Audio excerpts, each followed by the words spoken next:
So alam niyo ba mga koing-koing kung anong rason kung bakit pinuputulan natin ng buntot ang ating mga piglets. Hello, what's up mga koing-koing? It's me again. Welcome back again sa aming YouTube channel. Hello mga koing-koing. Good afternoon. So for today's vlog, ika 4 days na ngayon ng aking mga piglets, mga koing-koing. So dapat sana kahapon pa kami immunize, kaya lang yung kapatid ko pumunta siya sa Butuan sila ni tatay dahil nag-utiking mga koing-koing. Kaya halika kayo, samahan nyo kami mga koing-koing. Ngayon pa lang tayo mag-immunize. Kay busy mga koing-koing ang people. So ayan na sila koing-koing. Look at this. Puno na yan, puno na yan. So ayan mga koing-koing ko, hinakot na nila.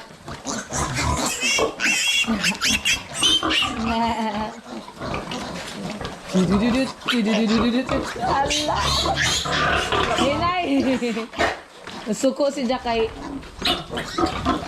Kaya na. So ayan na mga koing-koing, tingnan nyo, oh, di ba? 4 days lang mga koing-koing ang nakalipas, tapos ang liit pa nila ngayon. Tagimusan si Pedro. Di ba ganito mga away?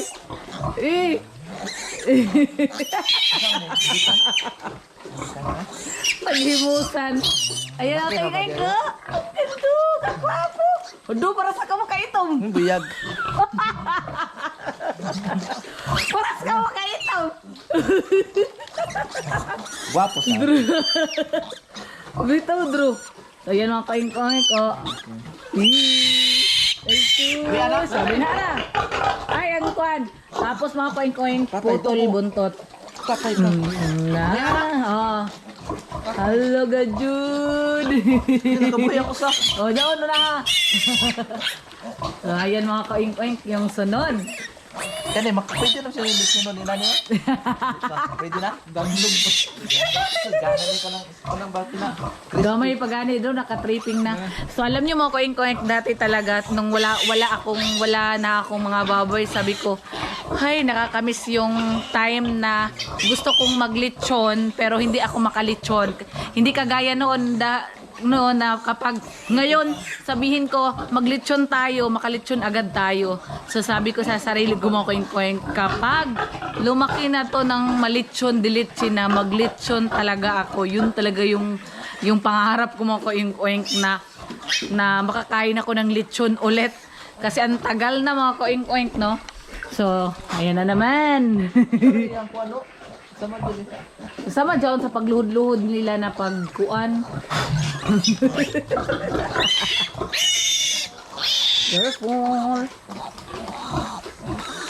Alam nyo mga koing-koing, ang laki na rin mga koing-koing ng anak ni ni Marites.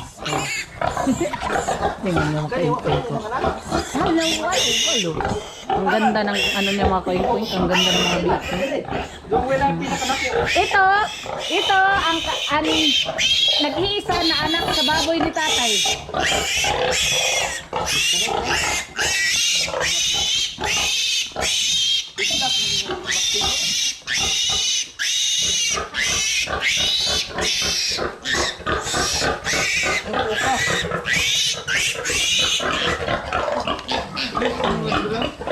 Ito mga kain-kain ko na nag-iisa ang anak ni Bubbles.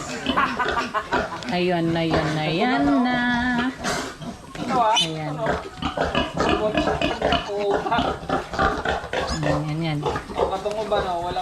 Dati mga koing-koing, ito si Bubbles. Ayan. Yan yung si Bubbles mga koing-koing. Ito yung baboy na pinapalaki ni tatay. Tapos sabi ko kay tatay, kasi ibibinta niya yan nung hindi pa buntis mga koing-koing, nung maliit pa yan. Kaya sabi ko kay tatay, ako na lang ang bibili, kaya akin na si Bubbles.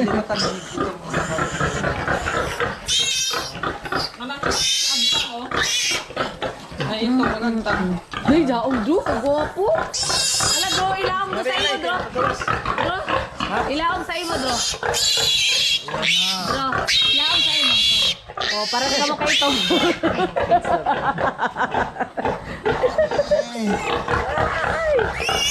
Ay. Hahay. Relax. Kani nani malikson mo gud na. So, dahil mga koin-koin, hindi ang nag-stack siya kang Lena, sa ibang barako mga koin-koin, kaya yung may-ari ng barako, meron siya dito isa. So, binili ko mga koin-koin, binayaran ko na lang yung may-ari ng barako. So, nagbigay ako sa kanya ng 3,500. So, binili ko na lang mga koin-koin para wala na siyang kukunin dito. So, binigay naman. Ay, dapat ay tatay. Ay, isa na ka mo. Sao man na? Tungaw na nila. Hindi yun. Sao man ko. Na nila kitson.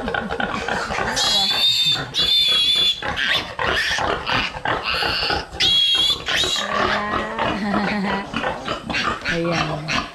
So, si Bubbles ay ano na mga koing-koing, hintayin na lang natin na maglandi ulit si Bubbles. Okay? Ito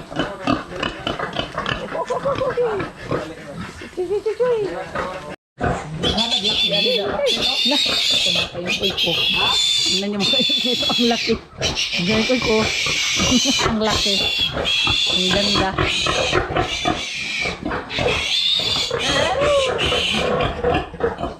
Magana kay wait na sa baribo. O gani. Mga kaliwat sabi sa Sige, sintang sila. Sasabo, cute bro. Bujag.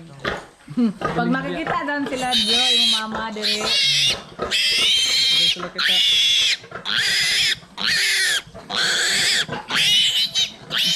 Yan na. pagtak. Ano siya daw? Naran sab kagana. Ito ganda din ang kulay dito. Yan. Laki ra ba oh? Nag-iisang anak ni Bubbles.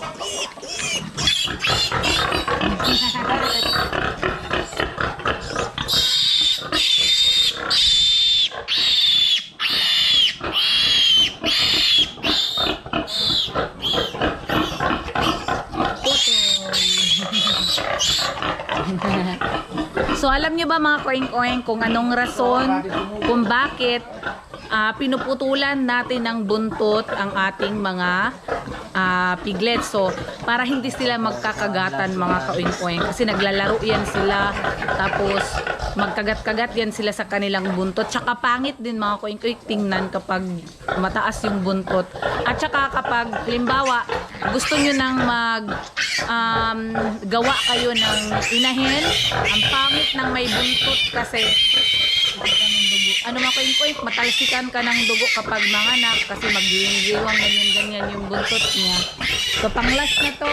Di ko pwede uputon na kuop no. Lain. Ang pangit niya mga koing-koing kay grabe daming talsik. O, tingnan niyo mga koing-koing ko. Ito. Tingnan niyo mga koing-koing ko. Yan yung buntot. Ang cute. So, itong inahin kong to mga koing-koing, pasensya na kapag nakikita niyo medyo madumi pa siya kasi kapag bagong panganak talaga ng ating mga baboy, no, so hindi talaga natin sila paliliguan ng 1 week mga kaoing-oing. Kaya punas-punas lang tayo hanggat maaari, wag nating paliguan kasi baka mga kaoing-oing lagnatin, ganon. So iniiwasan natin yan, no? So ayun na, ganyan na. So papakita ko sa inyo mga kaoing-oing mamaya kapag didi na yung mga piglets. Update ko din kayo sa kay Marites Piglets. Okay, so babayan na mga koing-koing ang anak ni Marites. Hello. Ay. Tingnan niyo mga koing-koing anak ni Marites. Ang cute. Ang cute ng anak ni Marites. Mga koing-koing. Ayan na. So huwag kayong mag-alala mga ka-oing-oing kapag pinutulan natin ang buntot na magdurugo. So, normal lang talaga yan. So, tingnan niyo mga ka-oing-oing ko. Hindi naman as in nagdugo talaga ng grabe, sobrang dami-dami. Hindi. Mawawala lang yan mga ka-oing-oing. O, ayan na, nagsisig-agawan na Uy! So, yan na mga ka-oing-oing kang ating 4 days old piglets. Tararan! Didi na sila. Diba? Ang ganda tingnan mga ka-oink-oink. So, sa susunod na lang babawi ang bubbles natin. Baka, baka marami ang anak niya sa susunod. Tsaka si Marites mga ka-oink-oink, no? So, hanggang dito na lang muna mga ka-oink-oink ang vlog ko dahil naglalaba pa ako. So, that's all for today. So, sa mga hindi pa nakapag-follow sa aking Facebook page, mag-follow na po kayo sa Tersagi Farm. Tsaka sa hindi pa nakapag-subscribe sa aking YouTube channel, subscribe na po kayo. Salamat ng marami sa inyong lahat sa mga nagsuporta sa akin dahil kahit na nawala ako ng matagal na hindi ako nakapag-vlog, and then nung pagbalik ko andyan pa rin kayo mga ka-oink-oink, na nunood pa rin kayo sa akin, kaya sobrang thankful ako talaga sa inyo ng marami. So that's all. Thank you so much guys for watching. Bye bye.